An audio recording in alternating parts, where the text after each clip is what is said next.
There's a specific kind of silence in an office right before your world changes. For me, it was the walk to the windowless conference room on the third floor. I'd made that walk 1,000 times for 1,000 meetings, but on that day, the air felt different. After 18 years of dedicating my life to a company, of late nights, of solved crises, of mentoring the very people who now avoided my gaze, I was about to become just a line item on a spreadsheet. I was about to be erased. So if you're watching this right now, maybe in your car, maybe on your lunch break, just tell me one thing. Where are you listening from? Drop your city or country in the comments. I want to know how far this story travels. And if something in you recognizes something in this, stay with me. My name is Sarah Anderson, and for 18 years, my professional identity was inseparable from Innovatech. As a senior systems architect, I wasn't just an employee. I was one of the original builders. I remembered the days when our server room was a dusty closet with a loud fan, and our greatest asset was a shared, unshakable belief that we were building something important. I stayed through the acquisitions, the management changes, and the slow creep of corporate bureaucracy because I saw the company as my legacy, a complex garden I had tended from a single seedling. I believed in the work, and I naively thought that loyalty, poured in year after year, would harden into a foundation of respect. I was about to learn that in the new landscape of quarterly earnings, loyalty was just another liability on the books. There's a specific kind of silence in an office right before your world changes. It's a quiet that's louder than any noise, a sudden drop in atmospheric pressure that signals a coming storm. For me, it was the walk to the windowless conference room on the third floor, a room ironically named the Vision Room by a marketing team long since departed. I'd made that walk 1,000 times, my mind usually buzzing with schematics and solutions. But on that day, the air felt thick and heavy, and the only sound was the steady, rhythmic click of my own heels on the polished concrete floor. Each step echoed with a finality I couldn't yet name. After 18 years of dedicating my life to this company, of solving crises in the dead of night that no one on the board would ever know about, of mentoring the very people who now seem so intensely focused on their keyboards as I passed, I was about to become a line item on a spreadsheet. Inside the room, the controlled climate felt degrees colder than the hallway. Linda, our head of human resources for the past decade, offered a practiced, sympathetic smile that didn't reach her eyes. Her posture was perfectly straight, a carefully constructed wall of professional neutrality. Seated across from her was Mr. Grady, the new chief executive officer. He was a man of expensive watches, tailored suits, and quick, decisive soundbites, brought in 6 months prior to optimize and streamline. He represented the new Innovatech, a company that spoke more about shareholder value than about genuine innovation. He avoided my gaze, his full attention fixed on a sleek silver pen he rolled between his perfectly manicured fingers, as if it were the most important object in the world. He kept his monologue brief, a series of corporate platitudes that meant nothing and everything all at once. He spoke of new directions, of the need for agile teams, of the infusion of fresh perspectives. These were generic, bloodless words, meant to sound strategic, but landing like stones, each one a casual dismissal of the history and deep-rooted value I had poured into the company's veins. Linda then slid a plain white folder across the vast, empty expanse of the conference table. The friction of the heavy paper against the wood was the loudest sound in the room, a dry, final rasp. It contained the formal notice of my separation from the company, effective immediately. My 18 years of institutional knowledge, my deep, intuitive understanding of systems no one else could fully navigate, all of it was being exchanged for a standard, legally mandated 3-month severance package. It was the corporate equivalent of leaving a few dollars on the nightstand after a long and profitable relationship. It wasn't just a firing, it was an erasure. My eyes scanned the documents, my mind numbly processing the impersonal legal jargon. But then, a single detail on the second page, under the heading Transition of Responsibilities, sharpened my focus. My core duties, the complex interconnected systems that were the company's central nervous system, systems I alone had architected and managed for over a decade, were being handed over to a junior systems engineer. A talented young man, to be sure, I knew his potential intimately. I remembered the day he'd come to me, utterly stumped by a legacy code issue, and how I'd spent 2 hours patiently walking him through its logic. I had championed his progress, and now his name was listed as my replacement. They weren't just replacing me, they were replacing me with my own, less experienced echo. I stood up, my chair making a soft, polite scraping sound against the floor. The room remained silent. There were no further explanations, no handshakes, no acknowledgments, no thank you for your 18 years of service. Just the quiet hum of the air conditioning and the suffocating weight of a lifetime of work evaporating into nothing. The security guard who escorted me, a kind man named Frank, who I'd often shared morning coffee with, couldn't meet my eyes. He was just doing his job, but the shame was palpable between us. As we walked the long path back to my desk, the open plan office, usually a low hum of collaborative activity, felt like a vacuum. My colleagues, people I'd worked alongside for years, people whose children's photos sat on my desk, kept their heads down. Their focus on their screens was unnatural, intense. It wasn't malice that kept them silent, it was the chilling, primal fear of self-preservation. They knew my fate could easily be theirs tomorrow. This was the new corporate culture Mr. Grady had so efficiently streamlined.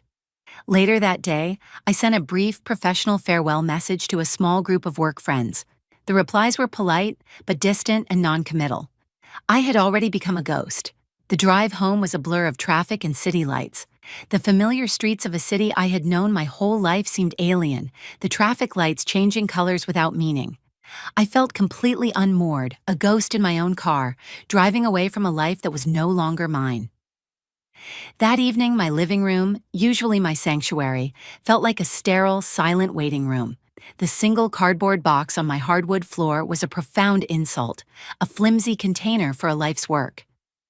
Inside were the artifacts of a career I had believed was my own.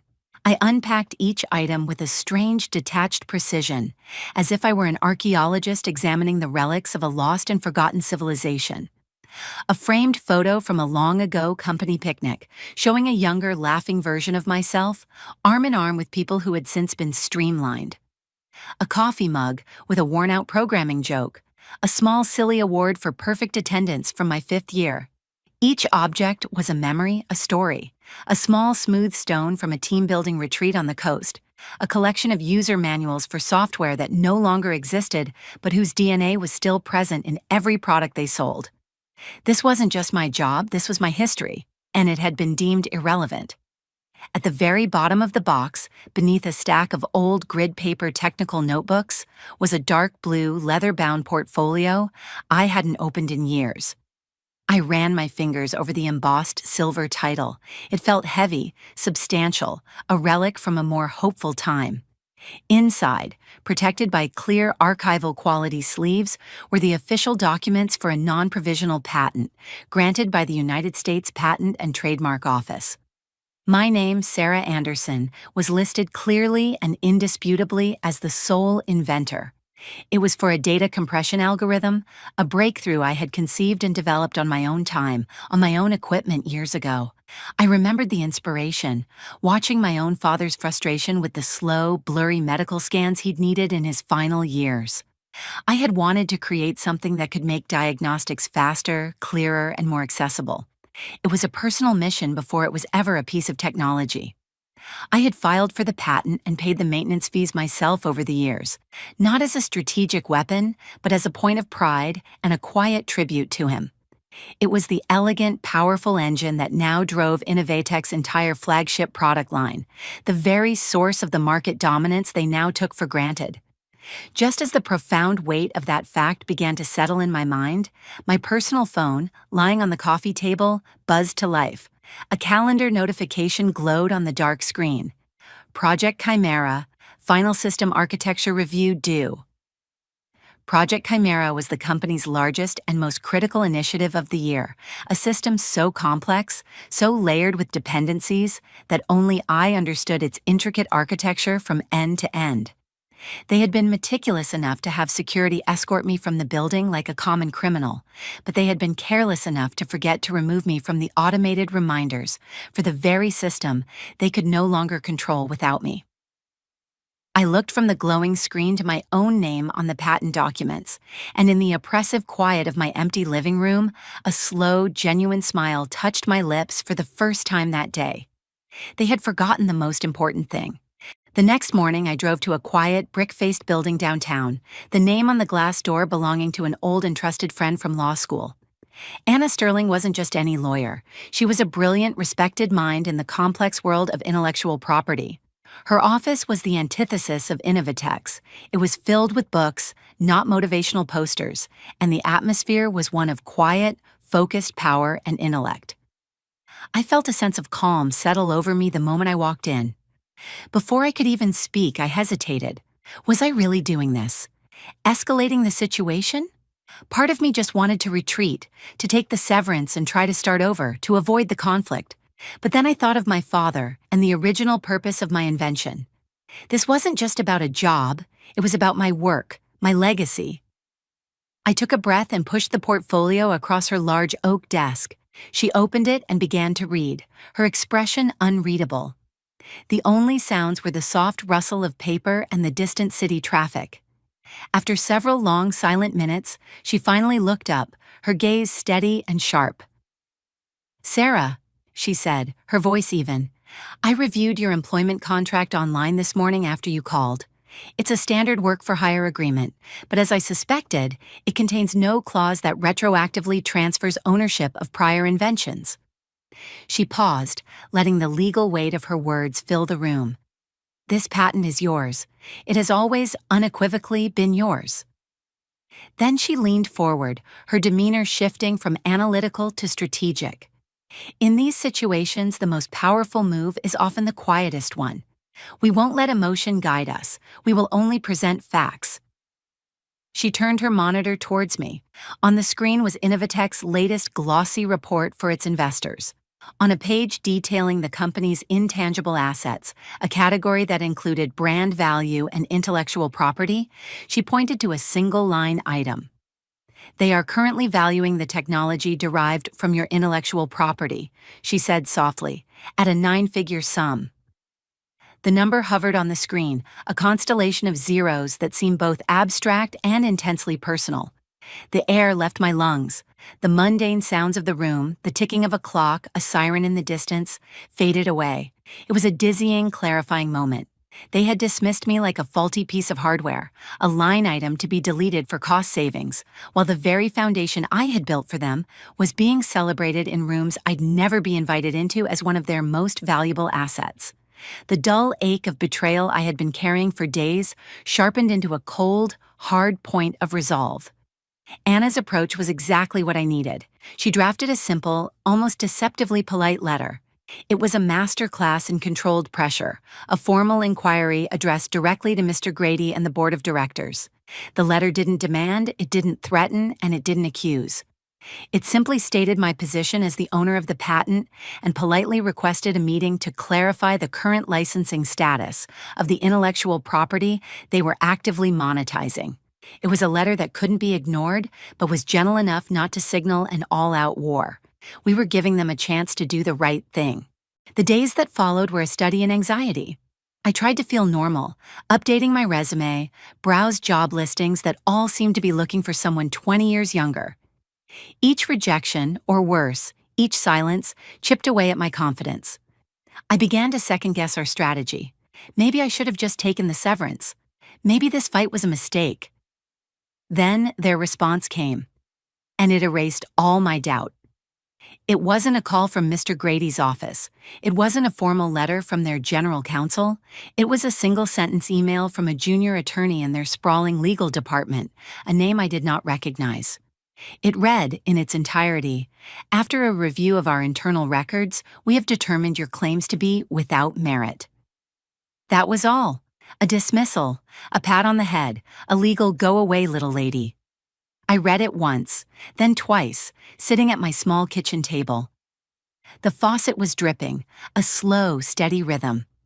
Outside, a car alarm blared and then cut off. The world continued oblivious, and in the middle of it, all was this profound, breathtaking insult. I laughed. It was a short, humorless sound in the quiet of my apartment. Their arrogance was going to be their downfall. That night, a message appeared on my phone from David, my old colleague. "Sarah," it began, "it's chaos. The main database servers had a cascading failure this afternoon. The junior team couldn't isolate the problem. They tried to roll back your last system update, but no one had the right administrative keys or understood the dependencies. Your name came up. There was a lot of yelling. The first cracks were appearing. They had thrown away the architect, and now they were discovering that the blueprints were more complicated than they had ever bothered to understand. They thought a dismissive email would be the end of the story. They didn't realize they had just provided Anna with the perfect, unambiguous evidence of their bad faith, and the perfect justification for our next, much quieter, and much more powerful move. Instead of replying to their lawyer, I opened a new browser tab. It was time for a different kind of conversation. For years, I had followed Innovatech's primary competitor, a company called Stellacor, with a great deal of professional respect. They were known for genuine, elegant innovation, led by a vice president of product strategy, a woman named Catherine Reed. She was a legend in our field, a true engineer's executive. I decided to approach her not out of desperation, but as a calculated, strategic choice. She would understand the value of the work, not just the value on a balance sheet. I prepared for the email like I would for a system deployment. I laid out my notes. I anticipated questions. I drafted and redrafted the text, ensuring the language was precise, intriguing but not desperate. I introduced myself as an independent systems architect with a background in high-efficiency data handling. I didn't mention Innovatech. I simply posed a hypothetical. I described the core capabilities of my algorithm, its speed, its low overhead, its lossless quality. I ended with a simple, direct question. Would such a technology be considered valuable in the current market? Her reply came in less than an hour, late in the evening. It was short and electric. "Ms. Anderson," it said, "I have seen theoretical papers and venture capital pitches for systems with half the capabilities you're describing. They are always 5 years in the future. If you have actually built this, it would redefine the entire industry. I am free to speak tomorrow morning at 9. Are you?" The contrast was staggering. In one day, I had been dismissed as without merit by the company I gave my life to and hailed as a potential industry changer by its most formidable competitor. I had a meeting scheduled. Innovatech didn't know it yet, but the conversation about my future and theirs was no longer exclusively with them. The meeting with Catherine Reed was held in a bright, minimalist boardroom with a panoramic view of the city skyline. It was the antithesis of the windowless vision room where I had been fired. Catherine was direct, sharp, and deeply intelligent. She listened without interruption as I walked her through the principles of the algorithm, using only a whiteboard. She asked questions that went straight to the heart of the design, questions that showed she not only understood the technology, but also appreciated its elegance. At one point, she shared a quick story of her own early career, of being the only woman in a room of male engineers who dismissed her ideas.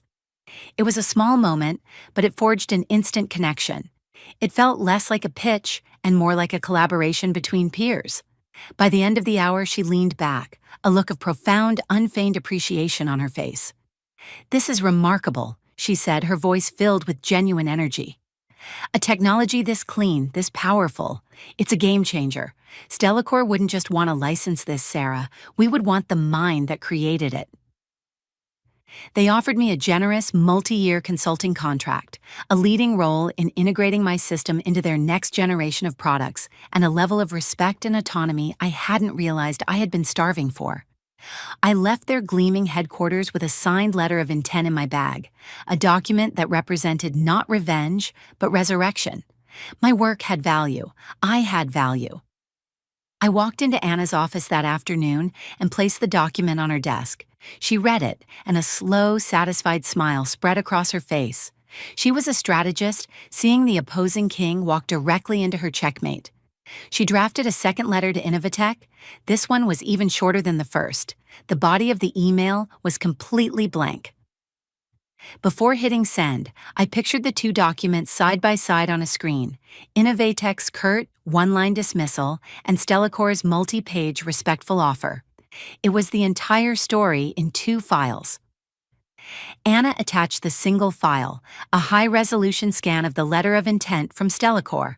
The specific financial details were carefully redacted, but the Stellacor logo, Catherine Reed's signature, and the words exclusive licensing agreement were left perfectly, brilliantly clear. Just after Anna pressed send, a notification popped up on my phone. An email from Linda, the head of human resources at Innovatech, had arrived in my inbox and was recalled less than 10 seconds later. But the preview on my lock screen was enough. The subject line read, "Urgent follow-up on Anderson claim." And the first line of the message, visible for only a fleeting moment, was, "We may have a significant problem." The message was now unmistakable. The asset you thought was worthless is about to become your competitor's greatest strength. This is your last chance to talk. The response from Innovatech came faster than I had anticipated. Not from their junior lawyer this time, but directly from Linda's assistant. The email was brief and stripped of all corporate pleasantries. It was a calendar invitation for a video conference the very next morning, titled simply, "Urgent Discussion." The attendees listed were Mr. Grady, Linda, and a name I recognized as the company's lead counsel. They were no longer dismissing me. They were panicking. The following morning, I sat at my kitchen table, the same table where I had laughed at their arrogance just days before. My lawyer, Anna, was connected with me through a private line, her voice a calm and steady presence in my ear, though her video feed was off. On my main screen, the faces of the three most powerful people at Innovatech materialized. They looked tired and grim.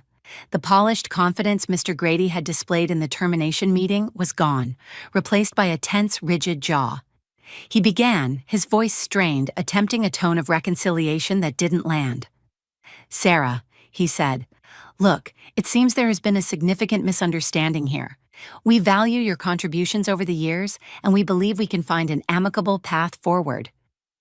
Anna's voice was a whisper in my ear. "Don't speak." "Not yet."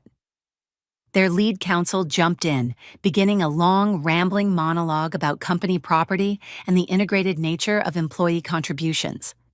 He was building a smokescreen of legal jargon, trying to muddy the waters and intimidate me with complexity. It was a classic corporate tactic, designed to make the individual feel small and out of their depth. As he spoke, I followed Anna's earlier advice. I did not argue. I did not interrupt. I simply moved my mouse and clicked the share screen button. I didn't share the patent. I didn't share the letter from Stellacor. I shared a single, innocuous file from my personal archives. It was a scanned image of an old internal company newsletter from 10 years ago. The quality was slightly faded, a relic from a different era. The headline was large and cheerful. Innovatech's Innovator of the Year awarded to Sarah Anderson. And below it was a picture of a younger me, smiling awkwardly, shaking hands with the company's previous, much-beloved chief executive officer. The caption quoted him directly. "We owe a great deal of our current success to Sarah's revolutionary compression algorithm, a true game-changer she brought to our family." I said nothing. I just let the image hang there in the digital space between us. It was their own history, their own words, their own celebration of my ownership, preserved in their own cheerful propaganda. The lead counsel's voice faltered and then stopped completely. The silence that followed was immense, a digital vacuum that crackled with unspoken panic. Linda stared at her screen as if she'd seen a ghost. Mr. Grady's face was pale. He had built his entire strategy on a new direction, and had just been confronted with the undeniable foundation of the old one. He had erased the person, but he couldn't erase the proof. Finally, after what felt like an eternity, he spoke. His voice was no longer smooth or confident. It was the thin, strained voice of a man who had been cornered by a truth he had been paid to ignore. "What do you want, Sarah?" I took a breath and unmuted my microphone. My voice, when it came, was steady and clear. "Full and public acknowledgement of my ownership of the intellectual property," I began. "A formal retroactive licensing agreement for the entire period of its use, and royalty payments moving forward, benchmarked against the current market value." I laid out the terms exactly as Anna and I had discussed. They were fair, but they were not small. Mr. Grady scoffed, a flicker of his old arrogance returning. "That's an astronomical sum. We can—" I didn't let him finish. I wasn't there to negotiate. I held all the power, and the source of that power was the offer from his biggest competitor. Catherine Reed at Stellacor found the terms quite reasonable. I said calmly, "Their offer is on my desk right now. You have 24 hours to put a proposal in writing that matches or exceeds it." Before their lawyer could launch into another defense, I made my final move. "I have another call to take," I said, my voice polite but final. "You have my lawyer's contact information." And then I ended the video conference. The screen went blank, returning me to the quiet of my own kitchen. A moment later, my phone began to buzz. Mr. Grady's name flashed on the screen. I looked at it, then placed the phone face down on the table, letting it vibrate against the wood. A minute later, it buzzed again. This time, it was Linda. I let it ring until it went to voicemail. 10 minutes after that, a number I didn't recognize, but which my phone identified as belonging to Innovatech's corporate law firm, began to call. Each time I refused to answer. For 18 years, my time had been theirs. My attention had been on their problems, their deadlines, their crises. For the first time, they were waiting on me, and I was letting them wait. The power of that silence was more profound than any argument I could ever have made. The next morning, Innovatech's proposal arrived in Anna's inbox. It was a desperate, sprawling document that agreed to nearly all of my terms. For a fleeting moment, I considered the victory it represented. I could go back, not as an employee, but as a queen holding court in the kingdom she had built. But then I thought of the cold, windowless room. I thought of the dismissive one-line email. I thought of Mr. Grady's feigned sincerity. They weren't offering this out of respect. They were offering it out of fear. Their culture was broken, and no amount of money could fix it for me. I was no longer interested in getting back what I had lost. I was interested in building something new.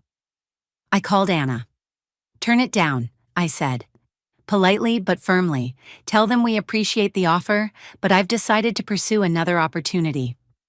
There was a smile in her voice. "I was hoping you'd say that." That afternoon, I sat across from Catherine Reed in her sunlit office and signed the consulting agreement with Stellacor. There was no sense of triumph, only a quiet, deep-seated relief. It felt like coming home to a place I'd never been before. The following Monday, the story broke. Stellacor issued a sleek press release, expertly crafted to make waves without being overtly aggressive. It announced a strategic partnership with celebrated systems architect Sarah Anderson to license her breakthrough imaging technology. It spoke of a new generation of products that would revolutionize the market. My name, which Innovatech had tried to erase, was now the headline. The fallout was immediate. My phone lit up with messages from former colleagues and contacts throughout the industry. The tech news sites picked up the story, and the narrative was clear. Innovatech had somehow lost control of the core technology behind its most profitable division. That evening, I received another message from David. "It's a full-blown meltdown, Sarah," he wrote. "3 of our biggest hospital clients have put their contract renewals on hold, pending clarification on intellectual property rights. The stock dipped 7% at market open, and the board has called an emergency session with Grady. They're finally asking the question they should have asked 6 months ago. What exactly did we let go?" The system was breaking under the weight of its own ignorance. They hadn't just lost a piece of technology, they had lost the blueprint to their own kingdom, and the walls were beginning to crumble. Anna sent one final brief email to Innovatech's legal counsel. "Thank you for your proposal," it read. "As my client has now entered into an exclusive agreement with another party, this matter is closed." A few months later, I was no longer a ghost in my own life. I was the lead architect for Stellacor's most ambitious new project. In meetings, my voice was not just heard, it was sought out. My ideas were not just tolerated, they were the foundation on which we were building the future. I had forgotten what it felt like to be truly respected for my mind, to be valued for my experience. It was like breathing clean air after years in a polluted city. The news from Innovatech came in trickles. Mr. Grady had stepped down, a resignation framed as a mutual decision to pursue other interests. Their flagship product line, the one built on my algorithm, was quietly discontinued, citing a strategic pivot to new areas of development. It was a quiet, ignominious end to an era. One afternoon, I received an email with a simple subject line: "Thank you."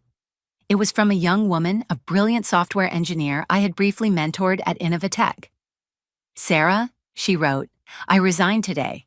I'm joining a small startup where my work will actually matter. For a long time, I thought I had to stay and pay my dues at a big company to be successful. Watching your story unfold showed me that the most valuable asset we have isn't the name on our employer's building, but our own. Thank you for giving the rest of us permission to believe that." That message hit me harder than any news of Innovatech's decline. My victory wasn't their failure. My victory was her freedom. It was the legacy I hadn't even known I was building. They thought they were just closing a chapter on one aging, expensive employee. They thought they were simply cutting a cost. They didn't realize they were forcing her to write a whole new book. And this time, I owned the copyright. My journey taught me a powerful lesson. Silence isn't weakness. It's the space where you gather your facts and build your strategy. Your true value isn't measured by the noise others make about you, but by the solid foundation you've quietly built for yourself. If you have ever felt invisible in a room you helped create, or if you've had to silently walk away from a place that no longer deserved your talent, know that you are not alone in that quiet strength. If this spoke to you, like, comment, and share it with someone who's still finding their own voice.